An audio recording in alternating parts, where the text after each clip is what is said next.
Hello, everyone. Welcome back. I want to say good morning because it's like habitual now to say good morning, but we're actually doing this in the afternoon.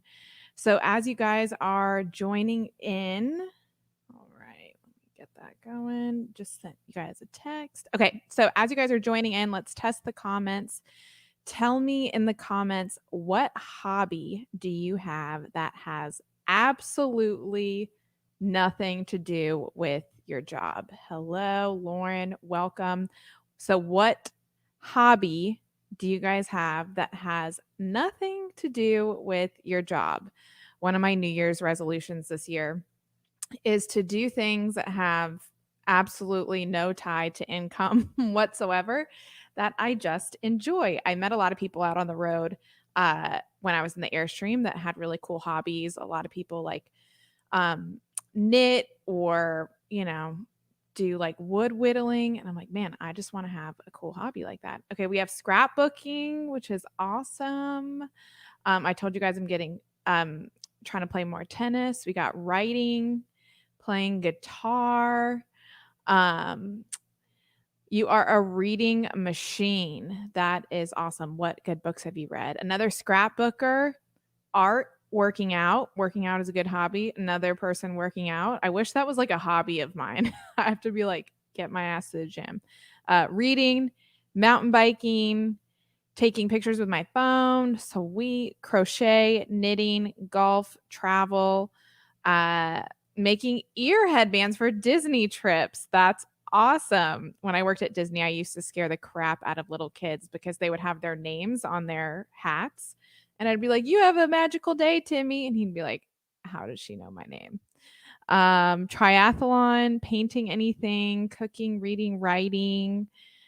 Awesome. Okay. So this is kind of tying into our speaker today because she is the founder of Brit Co. And Brit Co is like one of my favorite websites. And I honestly remember when when I was just getting started with Headbands of Hope, it was like, I mean, year one or year two, someone texted me and was like, "Oh my gosh, Headbands of Hope is in the Brit Co. gift guide." And I about lost it. So I'm so excited to have our speaker today, Brit Morin, founder of Brit Co. So I'm going to bring her up here. Hello. Hi, how are you? Long time no talk. It's so fun. Thanks for I know. having me. Oh yeah, absolutely. I feel like we were on a roll talking with SelfMade Yeah. and haven't caught up in a bit. I have been so jealous of your snow pictures. Where have you been? Oh, well, I'm not there anymore, but I was in Montana. Because you Um, were doing van we, life for a bit, we right? did van life. I know. I felt like you. I was doing van life. We van lifed it to Montana from California and spent 4 weeks there. So two of which I was not working over the holidays, and then two of which I was trying to work remotely, which I need your tips on still Hmm. because We tough. literally just did a session. Jake and I did a session for Airstream on Friday called Staying Connected. And it was like how to work remote on the road. And literally like my husband's talking about all the things he does. Cause like I just tell him, I'm like, look, I need Wi-Fi by like this time. He's like, okay, I'm gonna figure it out. And so when I'm on this panel with him, just like standing there, and he's like, well, first we like turn on the booster and then, we do this and do that. I'm like, oh my Yeah. God, I had no idea he did so many things to make sure that we had Wi-Fi. Yeah. Well, and then throw in the fact that I have a 4 and 6-year-old and no childcare, and that made it working remotely very exciting. So Oh yeah, yeah, for sure. Well, welcome. Thanks for yeah. being here. Thanks. So Britt and I worked together recently on SelfMade, which I've caught up with Anne is like in full swing, which is so Yes. awesome. Yes. But tell us just a little bit about one of my favorite parts of SelfMade was actually like the first session where you kind of showed how you got started. And I remember you showing the screenshot of like the chalkboard logo that you guys had. And like what was the beginning? What was the seed that was planted in you? And then what was version 1 to today? For Brit Co. or Yeah, SelfMade? for Okay. Brit Co. Yeah. Yeah. For Brit Co. Yeah. So I was born and raised in Texas. I fell in love with creativity as a little girl. I was like obsessed with everything creative. I wanted to be an inventor.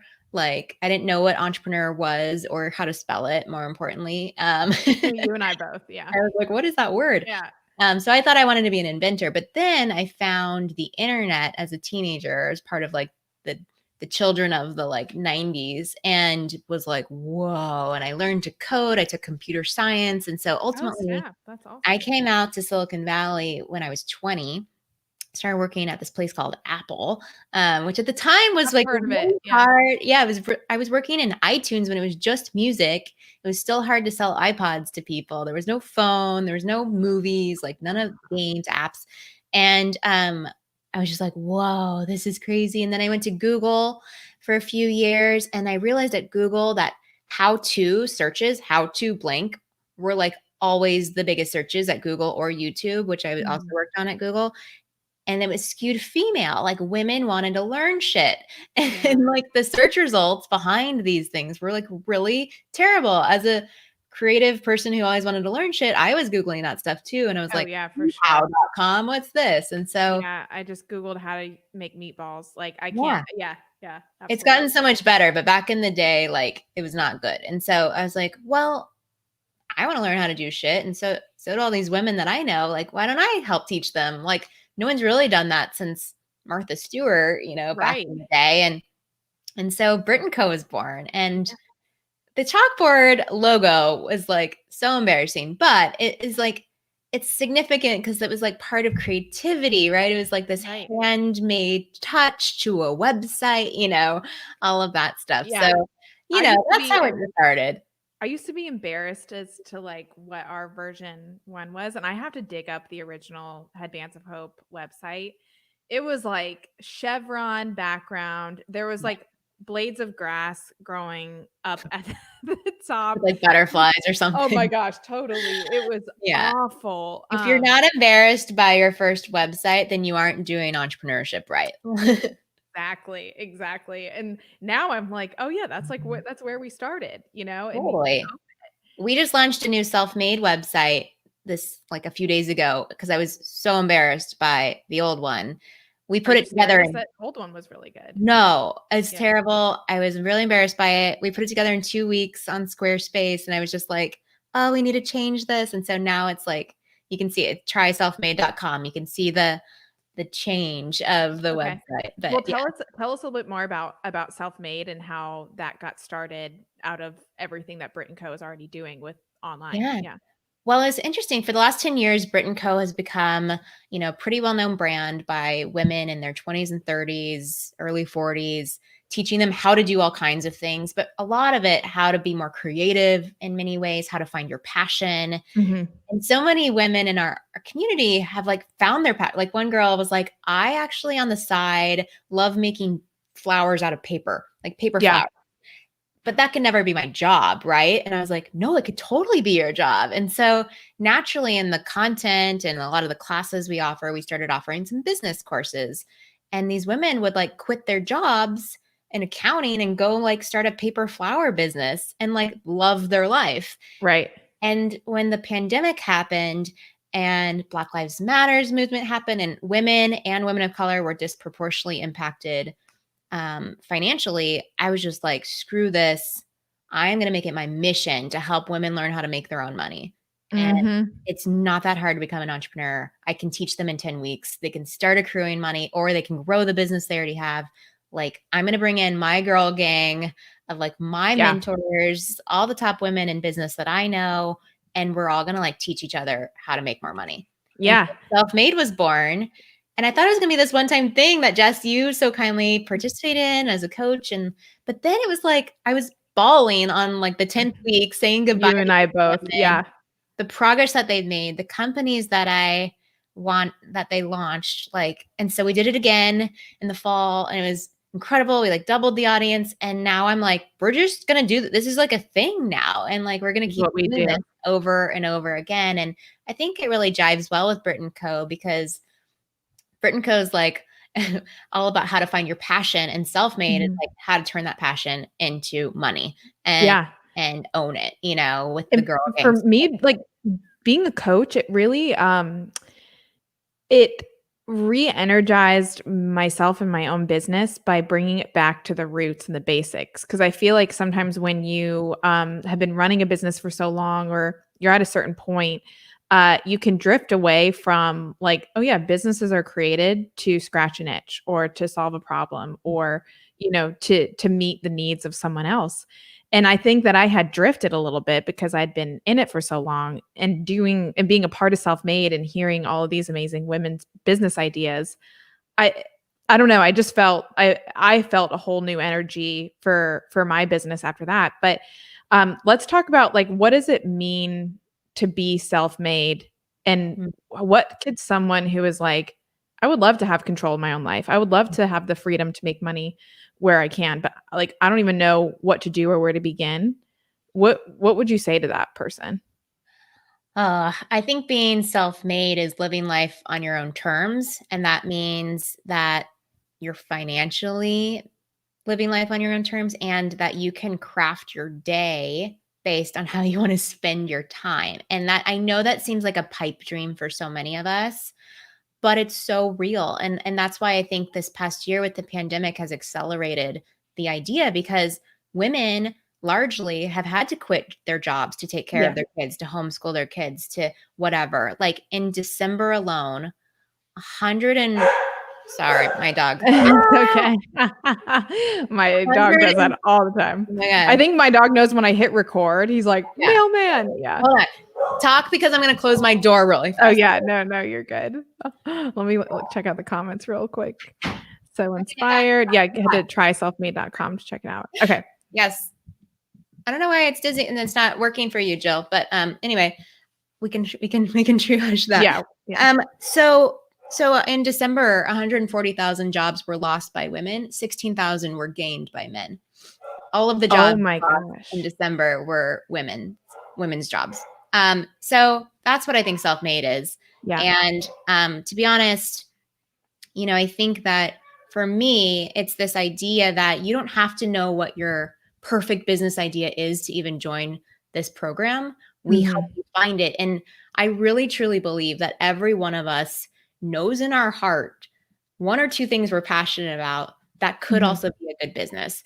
And you might not know that connection point yet. And so we do this thing that we're going to do again in mid-February called the Big Idea Boot Camp for free for 3 days. I work with you to help you figure out what the thing that you love doing is that could also make money. And And that's the key part of it, right? Because if you yeah. don't know what you're going to start a business about, how do you start a business, right? Yeah. So with that though, like I've heard people, I don't particularly have this mindset, but they feel like monetizing a hobby or a passion will ruin it. Like, oh, I don't ever want to charge people for these, bowls that I make or these aprons, because then that would take away the fun of me doing it. Um, like, is that something that we should be concerned about when trying to monetize some of our passions? Or like, what do you think about that? Well, that's why I think we start with like when we go through this boot camp, the whole idea is like we brainstorm a lot of ideas because maybe you love to paint and that is sacred to you. Maybe painting is not the thing that's going to be your business. Right. There's probably a bunch of other things. And so we talk through passion by passion, which one of these also could create a great business. And I mean, at the end of the day, I know so many designers and artists and, even me, like I get to like my passion is like helping women. Mhm. And yeah, it's hard. The business part of it, I sort of discombobulate from the like helping the mission, right? Like Right. there are days where it's really hard. I have to do P&Ls and accounting Mhm. stuff, and not like that's annoying. It Yeah, it makes doesn't my eyes glaze over. discount, Yeah. yeah, it doesn't discount my love of what I'm doing. And in Yeah. fact, like the first question we ask people, maybe we can do this in the comments right now, like which gives you the most energy? Like eating well, Mhm. A, B, sleeping well, or C, drinking more water. So in the comments, if you think, which one of these do you think is giving you the most energy? Eating well, A, sleeping well, B, drinking more water, C. Hmm. Is anyone gonna guess what the answer is? Sometimes they're a little bit delayed. That's okay. Well, then I can soup them by saying the answer is none of those. It's a trick question, because what actually energizes you is like working on the thing that you're passionate about. Because the reality is, like, you're going to stay up till midnight some days because you're just like obsessed with this idea, and I got to get the website out, and it's like so exciting and fun. And like, that doesn't feel like a job to you. Totally. And guess what? You're going to find the energy somewhere because you're just so excited about it. And of course you need to sleep well and eat well and drink water. But like, I hate when people are in jobs where they're drained every day and like come home exhausted. They hated their day. They can't wait till Friday, like till they get to the weekend. Like, that doesn't have to be your life. And I just want more women to see that what I'm saying is truth and that change their lives. I mean, you make time for the things that you care about. You make, excuses for the things that you don't. I feel like when I'm not finding the time for something, it usually means that I don't really care about it that much. Or if I'm trying to work on this, like I was trying to work on this book last year. I was like, oh, I'm going to write another proposal. Now I actually have one that I'm excited about. But every time I would go to write it, I'd be like, well, let me just check Facebook real quick. Let me just see if like anyone has emailed me or whatever. And like, why do I keep opening up other tabs when I should be excited about writing this book? Right. And it kind of started to feel like, okay, well, maybe this just is an indicator that my energy level isn't here. It's not the thing for me. Yep. Yeah. So if someone is like, okay, I want to just test this, but I don't have a lot of like capital to like buy a bunch of inventory or do something, like, what's the low hanging fruit, starting a business? How can someone try it without going all in? Yeah. Oh, this is my favorite part that we use a lot of in the class. We teach a bunch about this, like how to actually get user feedback on your ideas.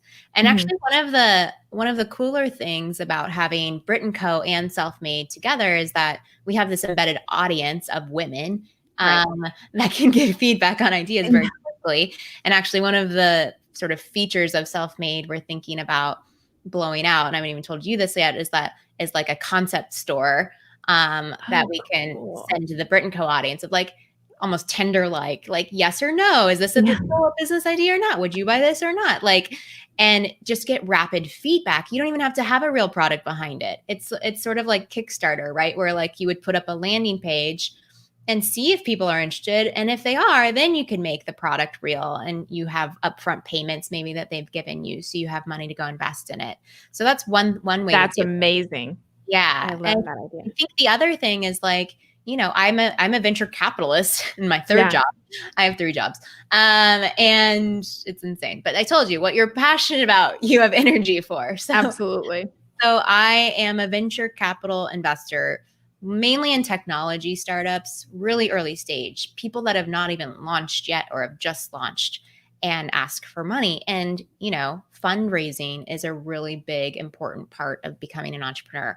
And we teach you how to do that in SelfMade, whether it's venture capital, grants, loans, friends and family investments, bartering through equity, all of these things are ways to get off the ground without having to put in your own dollars. And I think that's one of the biggest blockers, especially for women who tend to be a little bit more risk averse. Well, and talking about biggest blockers, and I feel like SelfMade has probably been such an interesting case study as well to like, what is the thing that's holding someone back from doing this?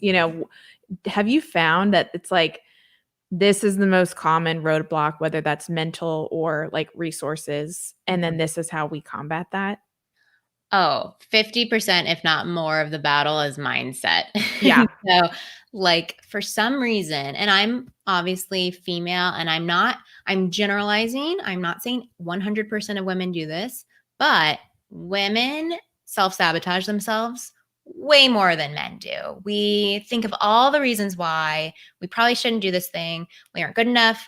We aren't smart enough. We don't have enough money. We're not going to make it perfect enough. It's not the right idea. Maybe it's the right idea, but you're not sure. Will people buy it? Like just all of like, that's your thought process before you've even tried. Like it's crazy. And I see, especially in the venture capital world that I'm in, like men come pitch me a thing that's never launched. They swear it's $1 billion company. They're going to crush it. Like they are just hitting this ball out to outer space and I better get along for the ride. And they talk to me as if it's done already. As if they've already won. Yeah. And it's crazy to me. So like we like attack mindset and self-made, as you know, Jess. Is that the mindset that we should take as women coming in? Like you as a venture capitalist, like should someone come in with the utmost certainty that it's like, this is a slam dunk and you're missing out? Or should they come from a place of more open curiosity of like, you know what I mean? Like what is the mindset that we should have? You know, I think if there's a pendulum, let's say like the male mentality I just explained is a 10 and the female mentality I explained is a 1, I think it should be at like a 7. So I don't think you should be like so sure of yourself, especially if you haven't launched yet. But I think you need to be confident enough to state like, this is my business plan. You can triple check my numbers. I made the model based on like these data inputs. And like, we are going to own 10% of this category and I'm not going to stop till we get there, you know? And like, just like, whoa, okay. Like, because at the end of the day, like as an investor, I'm investing in people and a great idea. When nothing has launched yet, like those are the only 2 inputs I have. And so like, I need to know that you will bulldoze that wall in front of you and not stop until you figure it out, you know? Yeah. And I can't have somebody that's sitting there like, well, like we might, if we're lucky and like all these 10 things go right, be at this much revenue and if the stars are aligned. That's what you don't want to hear. Is there a time when you should give up on an idea? You know, like have you you know, there's so much language now, I think, around like, oh, like just push through, you know, you got it, like keep going. But at the same time, you know, sometimes I think knowing that you can give up isn't a indicator of like weakness. It's a reminder of choice, you know, if like something just isn't, if the tire isn't hitting the road, or like, when do you look in the mirror and say like, should I pivot, or, you know? Oh, for sure. I mean, I gave Brit Co 6 months. Actually to work or not. I like saved up enough money to bootstrap it for 6 months. And I told myself like, if this doesn't work out, I'm going to go back to my job at Google or like get a different job. I know I can find something. Maybe it wasn't meant to be. But I would also say, I would caveat myself now 10 years later and say, the first thing to question is the business model or the way that you're going about fulfilling this mission you have, right? Because like at Brit Co, my whole strategy initially was an app-based strategy. It was like, we were going to create a collection of apps that each had their own sort of like commerce function. Some would be service-based, some would be products you could buy in different categories, blah, blah, blah. And we created the content site just to have like a marketing funnel to drive people to the apps. And then what happened was we started making these apps and no one was downloading them. They were just like wanting more content. And so there was a point in time where I had to be like, whoa, I mean, I've never run a media business before, nor have I ever done like advertising as a business model, but that's what my user is telling me she wants. So I guess I'm doing this. And so I like shut down the app, like, and then moved to become a digital media company. And that's, you know, what started the foray into like the Brit Co as we know it. And so instead of giving up because the app wasn't working, I looked at the numbers and realized something else was working. And what if I shifted the model and pivoted into that? So that's like step 1. I think if you do that 2 or 3 times and it's still not working, then sure, maybe you should you should try something new. But A, you need to give yourself enough time to kick the tires a bit and get real user feedback. And B, you've got to look at the metrics to see which parts of the business are working and how you could potentially shift your vantage point. And so starting like and to kind of wrap this up, I feel like you're the queen of creativity. When I think of you, I'm like, and just think of Brit Co in general, I feel like it just lights this like fire to creativity, which we need, you know, when running a business, or we need just kind of to walk through life. I feel like just to be creative. When you're in those creative ruts, if you will. Like I consider myself a creative person. And then sometimes like for a week on end, I have no idea why, but the cupboard's just empty. You know, how do you like rediscover yourself? You know, do you journal? Do you give yourself some time to breathe? Do you force yourself to do something creative? Like, what are some ways that we can tap into our creativity? Yeah, well, my 2021 New Year's resolution is actually all about this. And also as part of SelfMade, we do vision boards, as you might remember, Jess. And I Oh did one yeah. for 2021. I was like, this is what my life will be in 2021. I'm making my vision cast now. And on it, I would have half a day a week without meetings and like to like block off my time to fully throw myself into something creative, a creative project. And so it's on my calendar, 1 p.m. on Friday, no more meetings. I'm getting off my computer. I don't know what I'm going to like. It's starting this week actually, because I was in Oh, Montana. nice. So I'm like, I don't know what I'm going to do, but I'm going to like paint. I'm going to knit. I'm going to make cupcakes. I'm going to do take a photography walk. Like I'm going to write. And just to have 3 to 4 hours without my kids, without a screen, like fully embracing my creative self. I probably won't even share it on Instagram or anything. Like I just want this for me. And so that's my tactic now. But I think if you can find pockets of those moments throughout your week, or do, something I did a couple of years ago called Give It a Week, where you literally pick one thing you want to learn or try for 7 days, and you're only committing to it for 7 days. It's not that crazy, less than an hour a day, whether it's guitar, whether it's singing, whether it's dancing, whether it's painting, doodling, like drawing. I did all of them. You can see them on my Instagram profile. I'm at Brit. I did one of these every week for 52 weeks. And it was incredible the amount of like creative flow I had from just doing something every day for 7 days. Also, you can get pretty good at You can get good at something. Was there anything that stuck that you were like, I'm going to keep going on this one? Oh my gosh, so many things. Let's see. I mean, I learned like lettering, which I still implore a lot. Guitar is so funny. I was watching like a Taylor Swift documentary recently, and I was like, oh, I know what chord she's playing. Oh my gosh.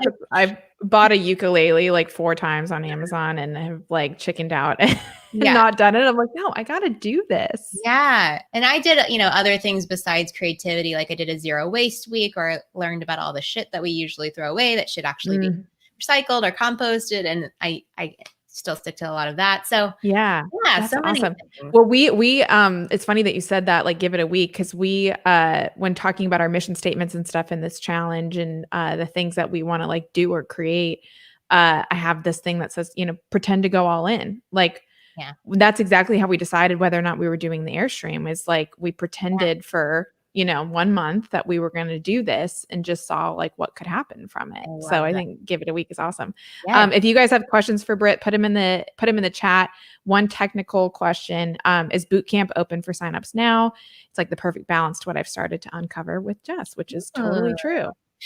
So the boot camp will open for signups next week, but until then we have a Facebook group.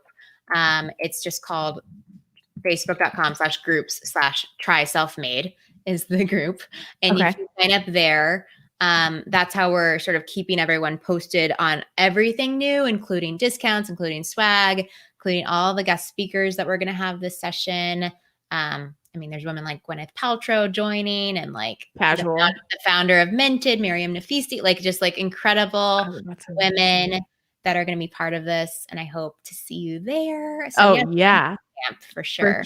Okay, here is the link, facebook.com/group/selfmade. A lot of thank yous. Try SelfMade. Sorry. It's so facebook.com/groups/try SelfMade. Try SelfMade. Okay, we'll make that edit. And then one more question. You said the whole list of 52 things is on your Insta at Brit. How did you get that handle? Were you like I was like early OG Instagram. My husband worked at Facebook. Then he started like a Facebook competitor called Path, which really was an Instagram competitor. Kevin Systrom, the founder of Instagram, was my buddy my first day of Google. What? So I just have this weird tech community network here. Oh my gosh, that's awesome. And lastly, definitely check out her podcast, Teach Me Something New. It is one of my favorites, and you've had some star-studded guests on there. Yeah, we've had Ashton Kutcher, Mila Kunis teaching you how to use acting for like your job, which is incredible. Rachel Ray teaching you cooking, Adam Grant talking about organizational psychology. So anyone that surprised you that you were like, oh wow. Okay. This week this is a funny one, but it's also fascinating. We did an episode on intuition with the Long Island medium, Teresa Caputo. But then my like deceased grandfather showed up while I'm asking her about intuition, like not even talking about dead people. What? And then it became this whole crazy thing. And I can't wait to listen to that one. It's insane. Awesome, Brit. You are the best. Thank you for being here. And just really proud to be a small part of some of the work that you're putting out there and what you're doing for women. It's been really great. Well, thanks for having me. It's so nice to virtually meet all of you, at least. I know. I hope we can stay in touch. All right. Thanks, Brit. All right. Bye. All right. So awesome. Okay, here we go. Facebook.com/groups/try SelfMade. Joined group, subscribe to the podcast. Awesome. Isn't she the best? She is so down to earth, but has done like so many cool things. So I'm so glad you guys got to hear her. Okay, so we'll go back to the same timing tomorrow, 10 a.m. And let me see if there's any other announcements that I have in here or any questions that you guys have. Put them in the chat. Some of you said that you're behind on journaling prompts. Totally fine. You have that view previous prompts button underneath your prompt, so you can do that and catch up. And anyone who completes all 21 daily prompts will get a fun surprise at the end of this challenge. And even if you batch them like all together, that's totally fine too. Okay, let me see if there's anything else in here. Okay, so this week we are working on your 2021 game plan. So we're taking your mission statement and your About Me page and putting together your version 1, just like Brit was talking about. Her version 1 was like that app. It doesn't have to be something that big, but like, what is it that you want to do and create in the world? So today's prompt on Bright Pages is, who are the people that you feel destined to serve? So when Brit was talking about creating the app and that those people wanted more content, like that's why it's important to kind of figure out who are the people that you want to serve. And then we'll make products or make game plans or podcasts or whatever it is to help serve those people. Awesome. Okay, let me see if there's any other questions in here. Oh, thank you. That's super nice. Can someone join late? Yeah, absolutely. Kathy can put in the link to the landing page in the comments. They can join and just hit view previous prompts and catch up and join us for this last week. Can I journal on paper and send you in picture form? I share my laptop. Yeah. So if you want to, you can do that and send it in picture form. Bright Pages also has an upload photo option for each post. And so if you even want to upload your photo of what you wrote for that specific prompt, that way you can use it for like searchability and keep it organized. You can do that as well. Awesome. That is it. So I will see you guys tomorrow back to the 10 a.m. This was just the one that could fit Brit's schedule, but I will see you guys tomorrow, 10 a.m. and we'll start creating your game plan. Bye, everyone.